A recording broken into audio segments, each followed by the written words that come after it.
Oh, we're rocking like it's 1999 here in this next pick. And have you heard the one about Alfred, David?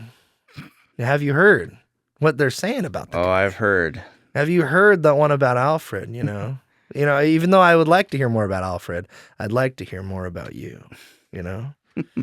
Anyway, speaking of, it's funny how this and your next pick kind of go hand in hand, but we'll start off with this. Ska, David. What a genre. Yeah. And jazz, just the incorporation of jazz and ska is beautiful. Mainly known as trumpets. And the Rumor Weed by The W's is a cover of a song from VeggieTales, which is a pretty great song, not gonna lie. But this rendition by The W's on the 2000s edition of the Wow CD you get every year, that was the go-to song. And I would say that for a brief moment, the W's were a part of the Christian zeitgeist in the late 90s, early 2000s. And this song, man, it's just so good. Like it's catchy. It gets you going. It's got the trumpets and it's funny. I was listening to some of the album of the W's. I don't know how many there are. I was just listening to one of them. Why the apostrophe is what it's called.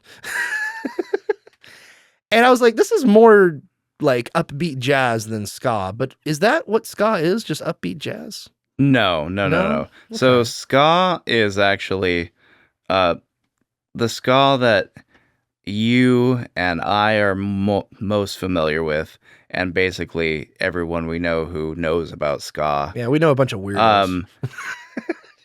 Like is what's properly called third wave ska or ska punk. Oh, it's like feminism. What?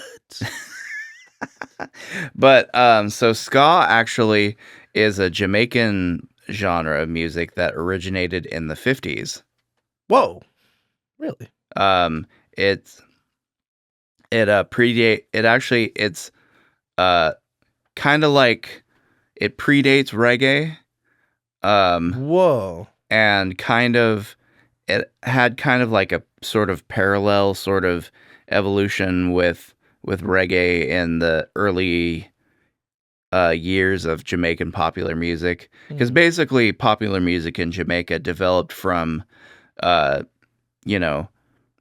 musicians in Jamaica hearing popular American tunes and then basically wanting to do the same thing, and then eventually that sort of morphed into as the scene grew, like it started to take on the music that was coming out of it started to take on a more distinct sound to it. And that's where ska comes from. That's where reggae comes from. Bob Marley, if I remember correctly, when he was like a teenager, actually got his start playing ska music. Yeah, I remember reading about that actually. Yeah, and then him and the band he was with, they went on and toured the U.S. and then he kind of found his place in the genre while that was happening, and eventually he went off and did his own thing. Yeah, but what the ska that we're used to is a much later development, where basically essentially punk rockers who were fans of reggae decided to be unbearably cringe and create this unholy union now known as ska punk. And yeah, so there's a little. Now, is this second or third wave ska? Well, it's been known as third wave ska. I'm not familiar enough with the history of ska to tell you exactly what second wave ska would be.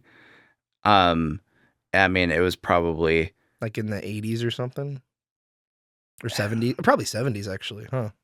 I have no idea. It was, but whatever it is probably something that you wouldn't necessarily recognize as being connected to third wave ska.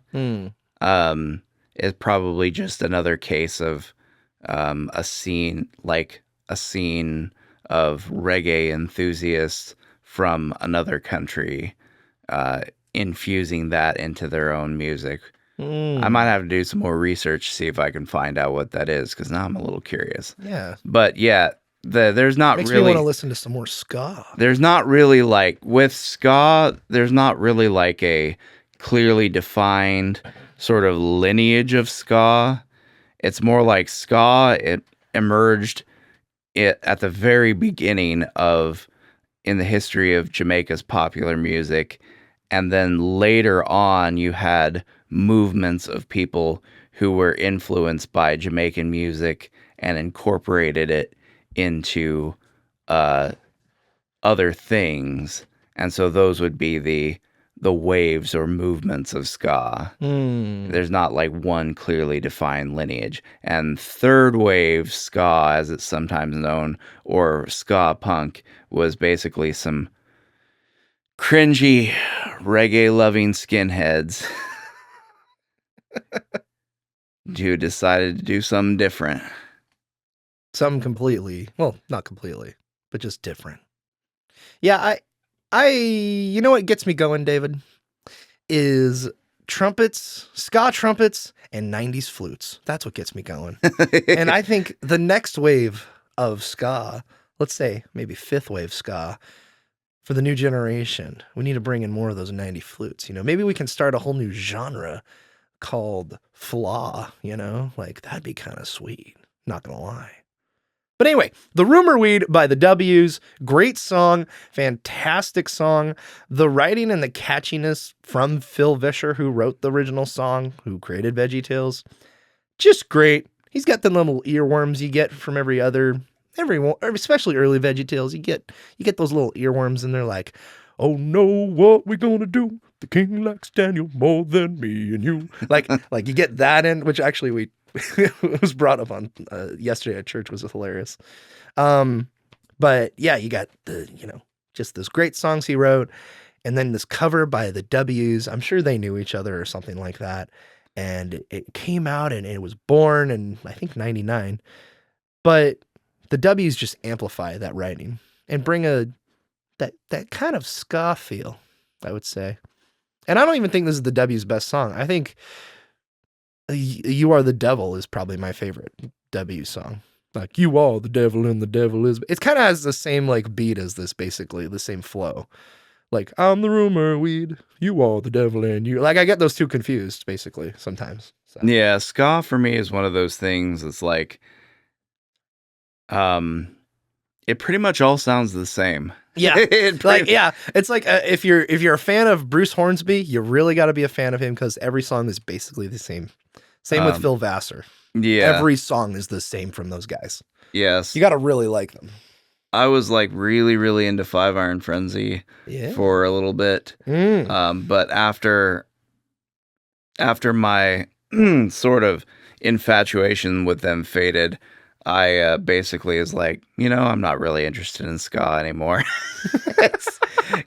Basically, it all sounds the same. It sounds the same. It doesn't matter who does it. It all sounds the same. Yeah. Well, then let's just get into your next pick, David. What is that third pick from Mr. Reed? All right, my third pick is actually Five Iron Frenzy. Woo! Cover of It's Not Unusual by Tom Jones. Unusual. Yeah, Five Iron Frenzy was a band that I was like utterly infatuated with as like a teenager. I think I remember Richard making fun of you for it, or was he a fan of them as well? I don't think he was. Somebody was making fun of you for it, and I don't like it. They shouldn't have. I can't imagine who that would have been. I honestly don't know. Okay. Yeah, I was infatuated with them for quite a while as a teenager, and a little bit into my early 20s. And then new metal came along. No.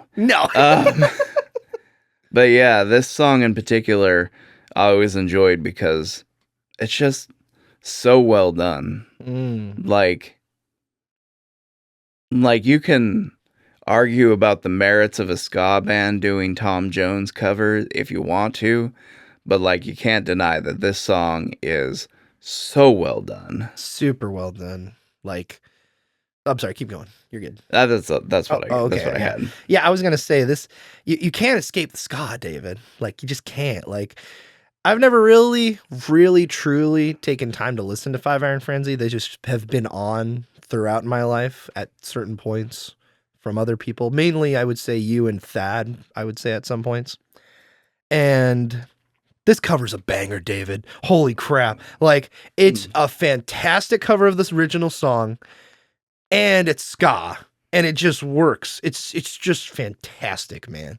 And I almost prefer it to the original.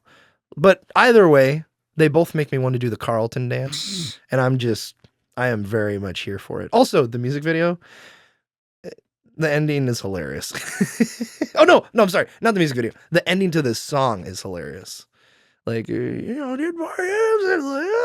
just, I love it. It's so much fun. So, yeah, man. And what was like their last album? Or are they still making stuff nowadays? Five Iron Frenzy?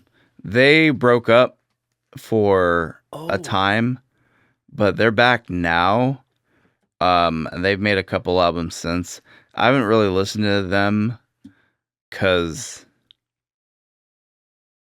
just like I tried to listen to their comeback album, like after they reformed, and just something was like off about it. Oh. It didn't quite hit right for some reason. And you know, having already like come to the realization that pretty much all ska sounds the same anyway. Yeah. It made me not want to. So I'm not really familiar with their post breakup material. But I listened to basically all of their albums up to the point that they broke up. I can't remember what year their last album came out. I think it was in sometime in the early 2010s, I want to say. Okay. Yeah. Shout out to my bro, one of my best friends growing up, Josh Barsotti. Right before he moved out of California, we were hanging out, and he introduced me to some more ska bands that were very, very good, as well as Mitch Hedberg. He introduced me to Mitch Hedberg, and I love both of those things. So shout out to you, Josh. All right, let's see. Next pick.